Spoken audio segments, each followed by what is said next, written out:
ketika Pak PJ Wali Kota dilantik oleh Gubernur itu kan diberi catatan. Ya. Pertama dia harus mensukseskan pelaksanaan pemilu ya dalam masa Ya, transisi pastinya ini, ya. ya. Oke. Kemudian yang kedua mempersiapkan pemerintahan yang baru nantinya di tahun 2025. Dan yang ketiga sebenarnya terkait dengan penanggulangan bencana karena jawaban. Ya sebenarnya kembali lagi ke komitmen gitu kan ya. Komitmen ya. Semua pihak gitu ya, terutama komitmen Pimpinan ya. Oke. Pimpinan. Apapun sebagus apa sebagus apapun sistem yang kita punya, kalau kitanya juga tidak mau komitmen berkomitmen untuk melaksanakannya ya susah gitu kan. Saya hanya berpesan pada para ASN, pertama kita manfaatkan momen tahun 2004 ini untuk merapatkan barisan. Ya. Jadi ASN itu bisa bekerja dengan enak kalau kitanya kompak gitu.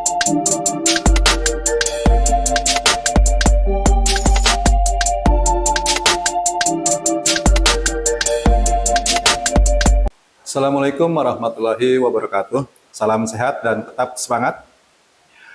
Para pemirsa, kembali bertemu bersama The Leader dengan saya, Yoyon Indrayana. Pemirsa, pemerintahan Aji Eti baru saja berakhir Desember 2023 kemarin. Dan pemerintahan yang baru akan terbentuk di awal tahun 2025. Artinya, ada waktu 1 tahun lebih pemerintahan ini berada pada masa transisi. Lalu seperti apa jalannya pemerintahan dan juga pelayanan publik khususnya pada masa transisi ini? Saat ini, pemerintah Kota Cirebon dikendalikan oleh PJ Wali Kota, Bapak Agus Mulyadi. Tidak saja wali kotanya yang PJ, sekdanya pun sekarang PJ, yaitu Bapak Arief Kurniawan. Seperti apakah gambaran pemerintahan yang dilaksanakan oleh para PJ ini? Apakah para PJ ini memiliki tugas dan kewenangan yang sama kalau seandainya mereka sebagai pejabat yang definitif? Apakah PJ Wali Kota dan PJ Sekda ini juga bisa membuat program-program yang dapat dilaksanakan selama masa transisi ini? Banyaknya PR permasalahan yang ditinggalkan pada masa pemerintahan sebelumnya, seperti misalkan reformasi birokrasi yang tidak berjalan baik, pelayanan publik yang belum maksimal, pendapatan daerah yang juga belum meningkat, serta infrastruktur kota yang amburadul, dan lain sebagainya, menjadikan pekerjaan rumah yang berat bagi siapapun yang menjadi pengganti pemimpin di masa yang datang ini. Pemirsa, saat ini saya bersama Bapak PJ Sekda Kota Cirebon, Bapak Arief Kurniawan ST, akan mencoba membahas beberapa permasalahan seperti yang saya kemukakan tadi. Apa kabar Pak Arief Kurniawan? Baik, Pak Yon. Sehat ya Pak ya? Jauhan ya.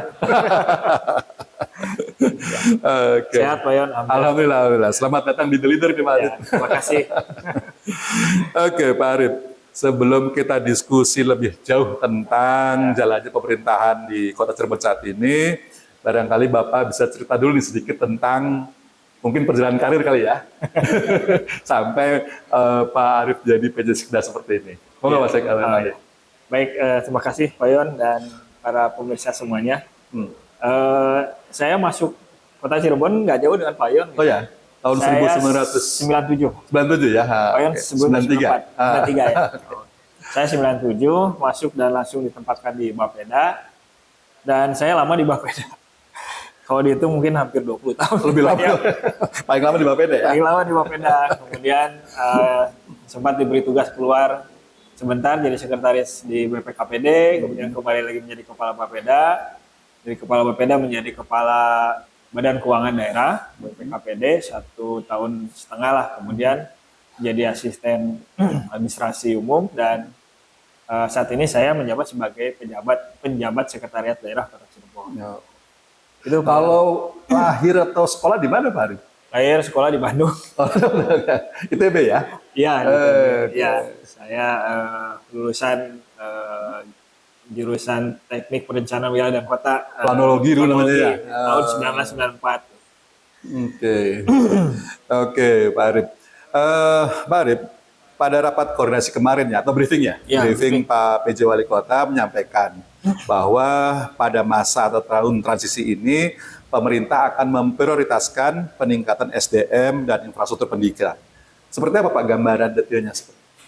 Ya, jadi ketika Pak PJ Wali Kota dilantik oleh Gubernur itu kan diberi catatan. Ya, Pertama dia harus mensukseskan pelaksanaan pemilu ya dalam masa ya transisi pastinya ini, ya. ya. Oke. Kemudian yang kedua mempersiapkan pemerintahan yang baru nantinya di tahun 2025 dan yang ketiga sebenarnya terkait dengan penanggulangan bencana karena Jawa Barat masuk dalam masa darurat kebencanaan terutama tanah longsor, banjir dan sebagainya.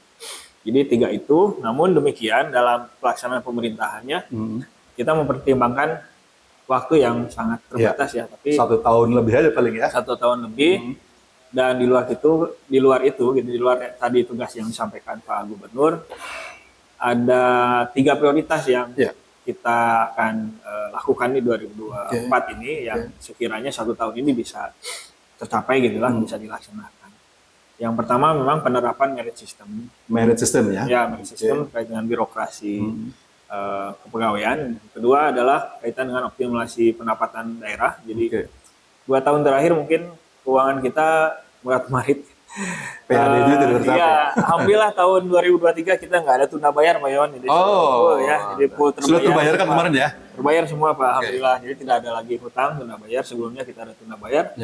Walaupun dengan susah payah itu di akhir tahun karena ternyata ada beberapa kebijakan di pusat yang memang berubah. Jadi seperti mungkin Bu Sri Mulyani pernah sampaikan ya bahwa transfer dari pemerintah pusat ini sekarang tidak seperti dulu lagi ke kas daerah. Jadi sekarang ini ada kelebihan kurang bayar, misalnya dana bagi hasil itu masuknya ke rekening di penampungan di BI, namanya transfer dana fiskal TDF. Jadi di sana nanti sewaktu-waktu bisa diambil lagi oleh pemerintah pusat atau kitanya bisa mencairkan. Jadi sebagai contoh tahun kemarin itu ada kita dapat TDF berapa belas miliar gitu, tapi ternyata masuknya nggak ke kas daerah, masuknya ke BI. Ya, nantilah itu buat celengan kita di 2024 inilah. Tuh, tapi alhamdulillah 2023 selesai, tidak ada tunda bayar. Nah, PR kita 1 tahun ini mumpung kita sedang menyusun regulasi baru terkait dengan pajak dan retribusi, maka kita harus melakukan sisi optimalisasi beberapa perubahan-perubahan terkait dengan mekanisme pemungutan pajak dan retribusi. Nanti saya cerita lebih detail ya. Yang ketiga adalah pemilihan infrastruktur lah. Mungkin seminggu ini, 2 minggu ini seiring dengan musim hujan, keluhan masyarakat tentang banyak jalan ya, kondisi jalan biasanya. Kondisi jalan, kalau drainase mungkin nggak terlalu, tapi yang paling kelihatan adalah jalan. Jadi itu 3 itu yang akan kita lakukan di tahun 2024 ini. Oke, Pak Arif. Sekarang yang terkait dengan peningkatan SDM. Opini di luaran, kondisi SDM birokrasi kita saat ini sedang tidak baik-baik saja ya. Seperti itulah gambarannya ya. Artinya banyak SDM yang tidak right man in the right place kalau kata orang.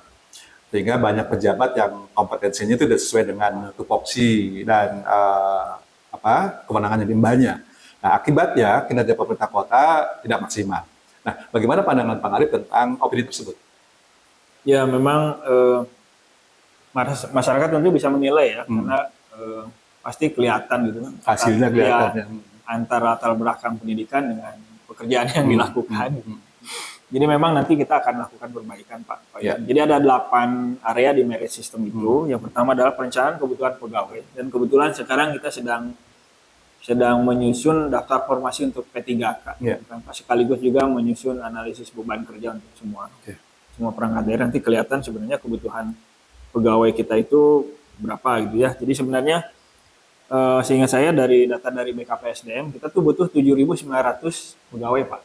Saat ini? ASN. Kebutuhan kita Pak. Kebutuhan pemerintah kota Cirebon ya. Tapi kalau kita hitung antara ASN dengan non ASN itu sudah sebanding Pak. Sudah ketutup semua. Kan. Artinya nggak perlu lagi.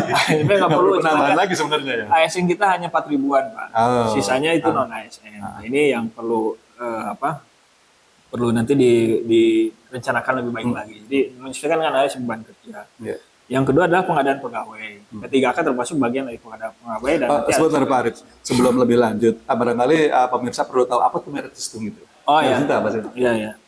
Merit system itu adalah sistem penilaian pengembangan karir dan peningkatan kompetensi ASN. ASN ya, Iya. sistem ya, sistem. Ya, Oke, sistem. oke. Jadi memang undang-undangnya terkait dengan undang-undang tentang kinerja ASN, tentang ASN. Undang-Undang Nomor 5 tahun 2014 ya tentang ASN ya. Iya. Oke. Pak. Itu Pak Yon. Oke. Saya lanjut ya. Ya. Tadi pengadaan pegawai, kemudian yang ketiga pengembangan karir dan peningkatan kompetensi. Nah ini ya yang tadi sampaikan Pak Yon itu kan sebenarnya mematikan gitu kan. Mematikan orang-orang yang memang punya Punya kinerja kompetensi, bagus, ya. punya kompetensi dan sebagainya. Itu menghambat lah, mematikan. Kemudian yang keempat adalah mutasi, rotasi dan demosi. Jadi nggak cuma promosi, mutasi, rotasi, tapi ada demosi juga. Apa itu demosi Pak Arif? Demosi itu penurunan jabatan Pak. Penurunan jabatan ya. Iya, jadi kalau selama orang- ini pernah dilakukan belum? Belum. Artinya kalau ada ASN melanggar, Ya. harus di demosi gitu ya? Ya, selama Oke. ini yang terjadi itu kayaknya penurunan golongan ya Pak Yon. Oh. Mungkin kasusnya kasus pidana gitu, Ya. ya, penurunan. Jadi sebenarnya di dalam merit system di Undang-Undang ASN dimungkinkan seseorang itu menduduki jabatan kemudian diturunkan jabatannya itu ke level yang lebih rendah itu. Ya. Misalkan Sesuai dengan semula golongan 4A. Nggak misalnya eselon 3. Ah, oke. Nah, bisa aja nanti turun jadi eselon 4 gitu. Oh gitu ya? Bisa gitu Pak. Oke. Itu namanya demosi. Kemudian yang kelima itu pengelolaan kinerja. Ya. Jadi pengelolaan kinerja ini memang bagaimana menilai seorang itu bekerja di tupoksinya gitu ya. Dan dia memperoleh gaji dan tunjangan. Keenam penggajian dan penghargaan dan disiplin. Nah, ini reward yang tadi kalau punishment Reward dan punishment ya. Punishment ini. Jadi sebenarnya gaji yang kita terima, tunjangan yang kita terima itu harus ada pertama target kinerjanya, Ya. kemudian ada penilaian kinerjanya. Ya. Saat ini kita memang baru melakukan dari sisi absen dan penilaian kinerja harian gitu Ya. kan. LKH itu Pak, Ya. laporan kinerja harian. Jadi orang tiap hari masuk upload, kemudian kemudian diperhitungkan dengan gaji. Tapi ada komponen gaji lain yang sebenarnya harus diperhitungkan dengan kinerja. Mungkin Bayon tahu, mungkin di tempat Bayon itu 1 tahun itu kan di awal tahun harus punya target kinerja. Iya betul. Bikin bikin. indeks kinerja ya. Nah, itu- Indeks kinerja ya. ya, Oh itulah. sekarang nih harusnya nih Pak Arif. Iya, nanti Bulan-bulan sekarang harus bikin ya. Iya, kita memang bikin tapi kita nggak pakai lampiran. itu kan harusnya di detail gitu kan. Iya, iya, Tahun iya. itu targetnya apa. Iya, Nah, itu kan harusnya yang gitu. sebenarnya diperhitungkan. Terus di dengan breakdown per tunjangan. triwulan gitu Betul, kan. Betul, itu di breakdown. Kemudian yang ke-7 itu perlindungan dan ke-8 itu fasilitas pendukung lah. Jadi 8 area ini itu yang nanti insya Allah kita akan lakukan di 2024 ini. Jadi semuanya dasar hukum, timeline, Iya. kemudian kalau ada kebutuhan anggaran kita akan petakan semuanya. Jadi mendetailkan itu kita akan lakukan itu. Iya. Ini mudah-mudahan ini bisa dilaksanakan. Kalaupun ada kebutuhan anggaran yang belum tercover di APBD murni, kita akan cover di APBD perubahan. Nah, dari 8 area merit system ini Pak Arif, mana area yang sudah dilaksanakan oleh pemerintah Kota Cirebon? Ya, hingga tahun 2023 telah berjalan itu pengembangan karir dan peningkatan kompetensi. Nah, jadi sebenarnya pengembangan karir itu sudah mulai jalan ya Pak ya, Oke. upayanya. Kemudian mutasi, rotasi dan demosi itu sebenarnya kita juga sudah mulai ya, sudah mulai menyusun sistemnya gitu kan. Cuman tadi kita diminta untuk mengacu pada dua percontohan daerah, Provinsi Jawa Barat dan Kabupaten Sumedang. Sumedang ya? Ya. Ya, itu cukup Jadi, bagus juga ya. Kita mix aja. Atau ke Jawa Tengah juga ada Pak Arif yang Iya, bisa nanti dilihat. coba kita lihat di Jawa Tengah Pak Yon aja contohnya gitu. Itu Oke. Yon ya. Oke, Pak Arif, kalau kita lihat, apakah dalam pandangan Pak Arif selama ini ya Pak Arif sudah cukup berpengalaman di pemerintah Kota Cirebon, apakah merit system ini betul-betul akan dapat memperbaiki kinerja kita, Pak? Ya sebenarnya kembali lagi ke komitmen gitu kan ya. Komitmen ya. Semua pihak gitu ya, terutama komitmen Pimpinan lah ya? Oke. Pimpinan. Apapun sebagus apa Sebagus apapun sistem yang kita punya. Kalau kitanya juga tidak punya Tidak mau komitmen. berkomitmen untuk melaksanakannya ya susah gitu kan. Oke. Yang kedua ya integritas Pak. Integritas ya, Nah, itu yang setuju paling Pak Arif. penting. Ya. Memang harus integritas menjadi dasar Iya. bagi semua Iya. pimpinan. Oke, Pak Sekda. Sekarang terkait dengan SDM. Iya. Nah, sekarang bagaimana terkait dengan peningkatan infrastruktur pendidikan nih? Kan Pak PJ Wali Kota menyampaikan bahwa kita harus juga melakukan peningkatan pada infrastruktur pendidikan. Maksudnya seperti apa, Pak? Ya, kalau yang kaitan infrastruktur pendidikan memang kalau kita petakan, dilihat gitu ya, terutama gedung sekolah kita itu Gedung sekolah. terutama dibangun rata-rata dibangun menggunakan dana bantuan Inpres, Pak. Oh, oke. Ya, itu rata-rata sudah 20 tahun yang lalu. Ya, Kita bicara SD sama SMP ya. Ya, karena menjadi urusan pemerintah kota ya. Oke. Mungkin kalau SMP nggak terlalu banyak karena SMP hanya berapa? Hanya 18 sekolah. Tapi kalau SD ini yang paling banyak. Dan yang kita prihatin itu kan SD di wilayah selatan, Pak. Selatan ya. Ada dua kondisi yang perlu jadi perhatian. Pertama, SD di wilayah selatan, di kota juga sama, ada kondisi yang kurang ini. Yang kedua, SD yang bangunannya bangunan cagar budaya. Oh ya. Nah, itu kota yang, kebanyakan itu ya? Ya, itu yang sampai sekarang kita mau lakukan renovasi, rehabilitasi juga kepentok dari sisi itu, Pak. Ya. Nah, kemarin sebenarnya kita solusinya udah ada, Pak Yon. Ya. Jadi ini kan terpentok dari sisi perizinan, Pak Yon. Ya. Sementara kita kan punya tim ahli. Ada ahli bangunan ya, THCB ya. Nah, THCB ini supaya bagaimana caranya dia supaya masuk ke tim penilai ahli perizinan bangunan gedung gitu. Ya. Maka THCB ini memang harus mendaftarkan atau dibantu oleh PU mendaftarkan sebagai TPA perizinan bangunan gedung ke Kementerian PU. Jadi nanti ketika perizinan bangunan gedung keluar, tim ketika bangunannya adalah bangunan cagar budaya, maka tim inilah yang bekerja gitu kan. Sementara kan ini terpisah. Dia bukan TPA perizinan bangunan gedung gitu kan. Makanya sampai sekarang itu mentok semua yang bangunan cagar budaya itu. Jadi itu sedang kita upayakan kalau ini sudah selesai, sekolah-sekolah yang status bangunan cagar budaya bisa direhab. Memang sebagian udah ada yang jalan juga, Pak. Yang Kangkraksan itu, Pak. Yang sampai ambruk itu kan bangunan cagar budaya. Nah, sekolah-sekolah lain juga sedang menanti. Kalau data dari Dinas Pendidikan itu hampir ada 150 bangunan, Pak. 150 bangunan sekolah, sekolah dasar. Sekolah dasar. Dan SMP. SMP sebagian, sedikit lah. Jadi 150 sekolah itu sebenarnya SD, kondisinya. Iya, kondisinya perlu direhab.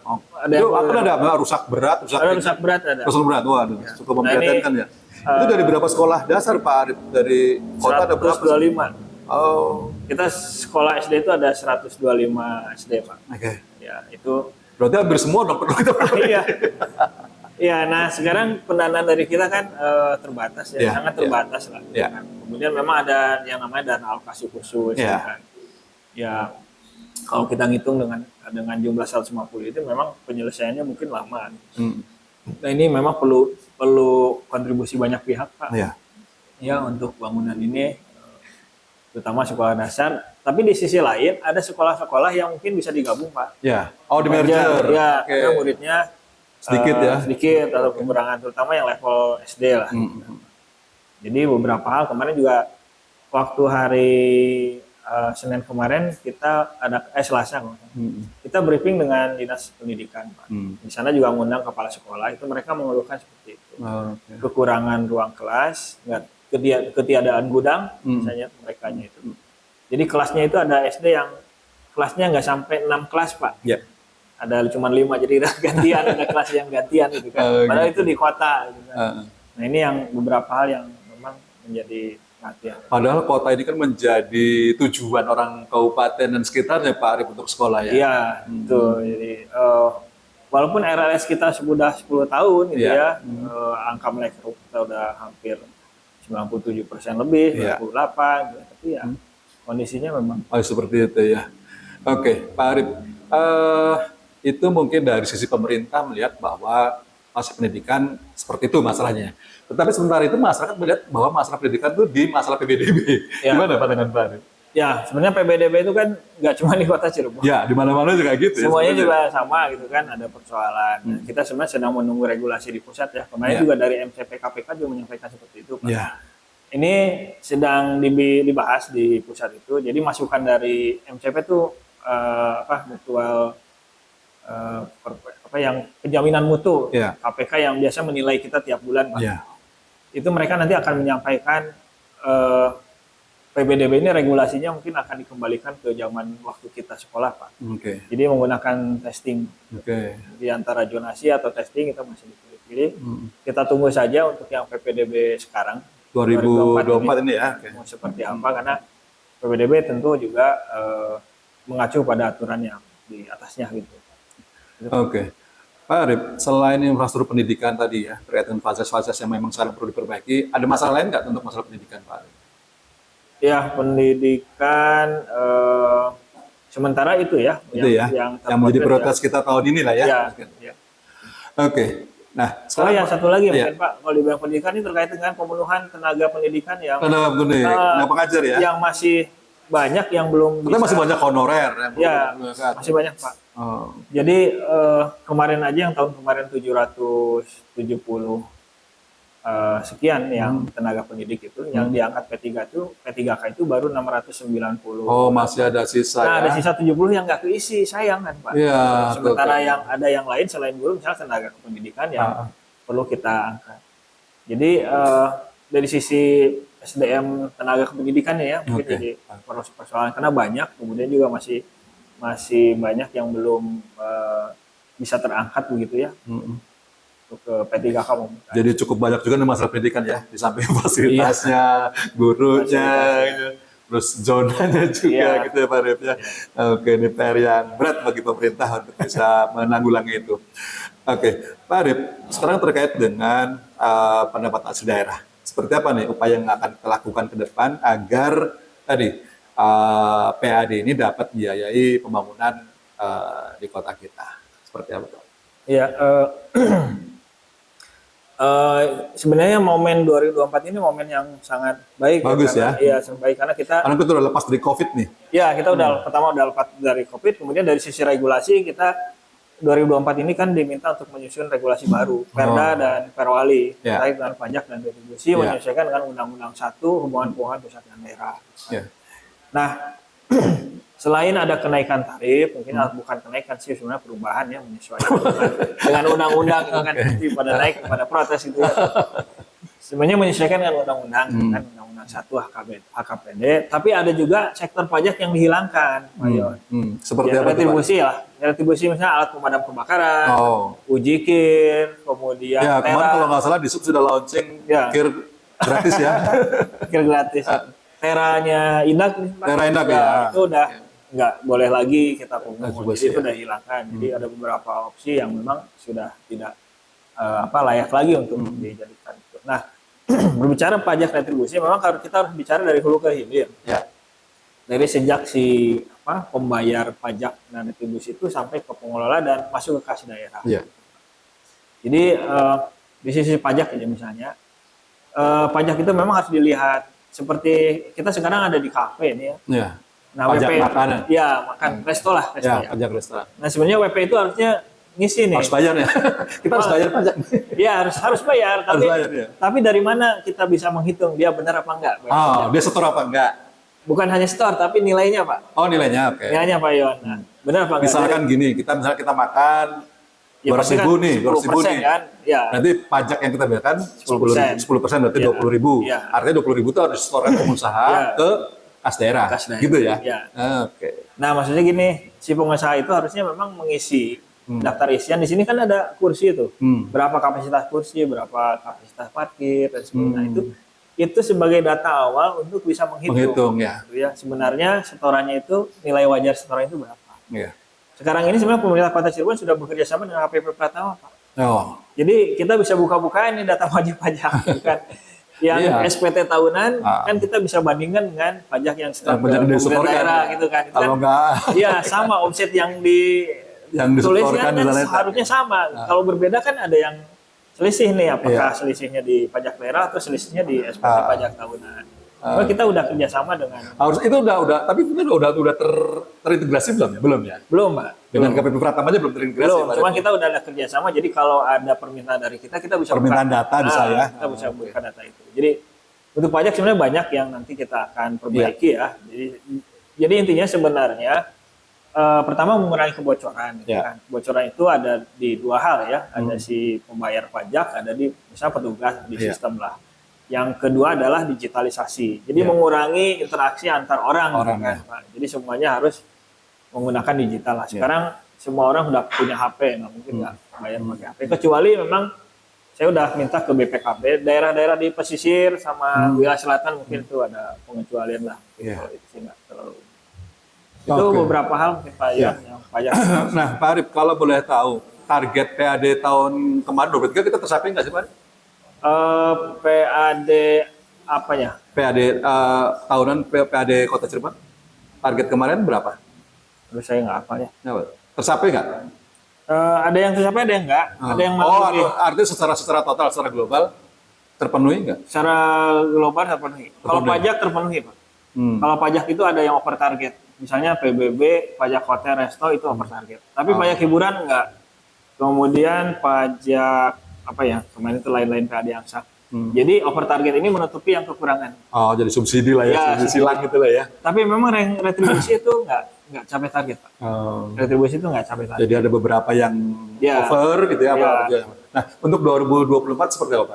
Targetnya seperti apa? Ditingkatkan atau di 2024 kita tingkatkan. Tingkatkan ya? Karena ada beberapa opsi perubahan mengikuti regulasi yang tadi Undang-Undang 1 HKBT itu kita naik pajaknya, insya Allah kita akan naik gitu kan, nilai pendapatan dari pajaknya. Oke, Pak Arif. Ya Pak Arif diminum dulu. Oh ya satu lagi kita dapat ini Pak, perubahan Undang-Undang 1 itu kita dapat option PKB BBNKB. Oh, artinya itu apa? Yang tadinya dipungut oleh provinsi langsung, sekarang oleh daerah. Alhamdulillah. Jadi nilai pendapatan kita cukup besar, nanti kita akan tambah dari situ ya. Tambah dari situ sekitar 120 sampai 140 miliar. Miliar per tahun ya. Tahun, Pak. Ini mulainya 2025, Pak. Kan ngitung dulu 2024 nih. PKB BBNKB nanti pajaknya dibayar 2025. Oke. Nah, Pak Arif, upaya apa saja sih yang bisa kita lakukan agar kita mampu meningkatkan PAD kita? Karena gini, kota itu kan tidak punya sumber daya alam apapun. Ya. Kita kan tetap prioritasnya pada pajak itu kan. Nah, apa upaya yang pemerintah lakukan untuk bisa meningkatkan PAD tadi? Iya, yang pertama kan dari sisi data dulu ya Pak ya. Oke. Dari sisi pendataan lah. Ya KP sekarang udah banyak ya. Ya, semakin banyak loh. Semakin banyak. Harus semakin meningkat. Iya. Kalau hotel mungkin relatif enggak. Ya. Namanya enggak banyak. Tidak terlalu cepat. Ya, dan setahu saya data di BPKPD nanti mungkin bisa lebih detail dicek. Hotel itu masih sekitar 150-an Pak, satu kota. Nah, yang resto itu plus catering gitu ya, ada sekitar 1.000 Pak. Yang sebelumnya berapa? Yang sebelumnya itu hanya kurang dari 500. Jadi naik hampir 100% ya, 2 kali lipat. Ya. Ya, dan saya rasa Cirebon akan semakin bertambah banyak. Ya. Karena banyak tamu juga. Pasti bisnis kuliner, walaupun memang ada yang mati. Ya, biasalah ya. Tapi sepertinya memang itu. Nah, jadi kalau dari sisi data aja udah cukup menjanjikan gitu ya, harusnya naik dari data dulu ya. Kemudian yang kedua, upaya kita adalah untuk melakukan digitalisasi jadi orang itu harus diberi kemudahan untuk membayar pajak. Iya, betul. Jadi berikan opsi-opsi yang pilihan-pilihan yang banyak sehingga orang itu bisa gampang bayar pajak. Iya. Yang ketiga pengawasan tentunya, gitu kan. Apakah ini benar atau tidak bayar pajaknya, kemudian kita libatkan pihak-pihak yang. Nah yang terakhir adalah apresiasi. Jadi bagaimanapun juga pembayar pajak yang baik itu harus diapresiasi. Reward ya, kasih reward ya. Kita kasih penghargaan tiap tahun. Ya. Sebelum COVID itu pernah kita kasih hadiah gitu kan, pembayar pajak itu. Mobil, motor gitu kan kalau nggak salah. Oke, sekarang perlu diindikan lagi, kita indikan lagi lah. Oke. Nah, Pak Arif, sekarang terkait dengan apa? Kita tahu bahwa sekarang ini kan kita semua bangsa Indonesia yang akan menghadapi Pesta Demokrasi 2024 ya. Yeah. Yang tidak lama lagi nih, ke Februari ya. Nah, sementara Pak Arif kan sebagai komandannya ASN nih di Kota Cirebon. Nah, ASN kan harus netral ya Pak Arif ya? Ya, netral. Setuju ya? Setuju. Nah, apa saja upaya yang dilakukan oleh pemerintah Kota Cirebon agar para ASN kita ini betul-betul netral dalam pelaksanaan Pesta Demokrasi nanti Pak? Ya, jadi berkali-kali Pak PJ Wali Kota menyampaikan dalam setiap pertemuan itu bahwa ASN dilarang untuk berpihak. Bahkan kita kalau menunjukkan gaya bersalaman itu ya tidak boleh. Jari gitu ya, kan nggak boleh ya? Nggak boleh, pokoknya tidak boleh menunjukkan simbol. Jadi harus begini, harus mengepal. Lope boleh malah. Karena kalau 1, 2, 3 nanti merujuk pada salah satu suara. Jadi kita juga sudah melakukan sosialisasi itu. Sudah ya Pak ya? Oleh seluruh ASN ya? Sudah. Jadi kita sudah pernah bikin flyer ya. Jadi bagaimana isyarat tangan itu si ASN itu yang tidak boleh, dan yang boleh gitu kan. Kemudian yang kedua memang kita harus tetap menjaga netralitas dan tentunya pekerjaan di pengawas langsung ya di masing-masing instansi untuk mengawasi masing-masing stafnya gitu kan supaya tidak melanggar dari SKB tentang netralitas ASN. Ada semacam Pak, kalau itu pernyataan atau pernah disampaikan nggak bahwa ASN harus netral gitu tuh? Sering, Pak. Sering ya? Sering. Dalam apel biasanya Ya, gitu ya? apel. Bahkan apel pertamanya Pak PJ Wali Kota itu. Ya sebelum jadi PJ Wali Kota jadi Seknes Sudah sering menyampaikan ya? sudah menyampaikan itu gitu kan untuk Oke. perhatian. Yang terakhir kita bekerja sama dengan Bawaslu dan KPU. Oh sudah juga ya? Ya, jadi pengalaman saya mungkin ya, setiap ada permohonan peminjaman tempat gitu yang berkaitan dengan penyelenggaraan. Ya, penyelenggaraan pemilu, walaupun sebelum masa kampanye ya, Iya. sebelum tanggal kemarin yang sebelum kampanye itu, Iya. tetap koordinasi dengan Bawaslu. Oke. Jadi selama tidak ada rekomendasi dari Bawaslu kita Tidak izinkan ya? Ya. Oke. Jadi kalau Ya, karena dari mereka Bawaslu, sebagai pengawasnya lah ya? Iya, pengawas lah. Oke, Pak Arif. Opini di luaran banyak yang menyatakan bahwa masyarakat kita itu masih terlibat pada politik praktis ya, atau money politik. Menurut Pak Arif gimana pandangan Pak Arif? Ya, karena memang kondisi masyarakat seperti itu saya tidak mengkiri, nggak bisa saya bilang yang penting memberikan keuntungan bagi kita. Ya, ya ini memang SDM ya, kembali ke SDM ya, saya juga tidak istilahnya memang kenyataan yang kita hadapi seperti itu Pak. Sisi praktis orang memanfaatkan momen gitu ya. Iya. Memanfaatkan momen memang masih banyak. Nggak, artinya ada nggak langkah-langkah di pemerintah untuk untuk sosialisasi, untuk supaya ada. Jadi kemarin itu kita memang dari sejak awal sudah koordinasi dengan KPU sama Bawaslu juga. Jadi sosialisasi untuk memilih secara jujur, adil, gitu ya, netral dan bebas dari tekanan itu, dan no politik money gitu, money politik gitu ya. Itu sudah pernah kita koordinasi dengan KPU Bawaslu, dan kemarin kita baru kedatangan Pak KPU Bawaslu-nya untuk koordinasi. Jadi dari KPU itu meminta kita mungkin di setiap instansi pemerintah nanti bikin spanduk dan flyer misalnya himbauan untuk memilih gitu ya secara jujur dan adil gitu. Jadi sosialisasi KPU itu nanti diturunkan ke masing-masing daerah. Karena mereka meminta bantuan pemerintah terkait dengan partisipasi pemilih, Pak. Iya. Jadi bagaimana meningkatkan partisipasi pemilih selain yang tadi yang menolak politik uang, menolak pemberian dan sebagainya, itu nanti kita akan lakukan. Jadi baru kemarin kita koordinasi dengan KPU-nya, dan rencananya kita memang hari Rabu besok kita lakukan rakor persiapan Pak. Untuk karena semakin dekat nih. Ya, ini tinggal 30 hari lagi. 30 hari ya. Ya, jadi rakor persiapan pemilu nggak cuma bicara soal tanggal 14, tapi ini rangkaiannya terus sampai nanti sampai pilkada nanti, betul.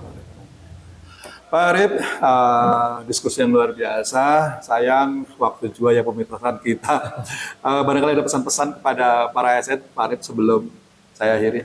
Ya, saya hanya berpesan kepada para ASN. Pertama, kita manfaatkan momen tahun 2004 ini untuk merapatkan barisan. Ya. Jadi ASN itu bisa bekerja dengan enak kalau kitanya kompak gitu ya. Dan kemudian kita juga bersatu megang teguh semua prinsip-prinsip yang baik gitu ya. Dan insya Allah semua persoalan itu bisa terselesaikan apabila kita komunikasinya baik gitu antara. Setuju, Pak. Saya kira itu saja, dan pegang netralitas ASN itu. Ya. Oke. Baik, terima kasih banyak Pak Aris atas pencerahannya. Semoga apa yang disampaikan oleh Pak Arif dapat memberikan tambahan pemahaman dan juga edukasi bagi warga masyarakat Cirebon, khususnya para ASN, terkait penyelenggaraan pemerintahan di Kota Cirebon. Dan juga sesuai dengan pesan Pak PJ Sekretariat tadi, dan juga Pak PJ Wali Kota juga pernah menyampaikan ya para ASN agar menjaga netralitas dalam penyelenggaraan Pesta Demokrasi 2024. Pemirsa, demikian diskusi saya, Yoyon Indrayana, dengan narasumber hebat kita, Sekretaris Daerah atau PJ Sekretaris Daerah Kota Cirebon, Bapak Arif Kurniawan ST, dalam The Leader. Terima kasih banyak atas perhatiannya, dan jangan lupa untuk like and subscribe agar The Leader tetap dapat memberikan informasi yang terbaik buat Anda. Terima kasih. Wassalamualaikum warahmatullahi wabarakatuh. Salam sehat dan tetap semangat.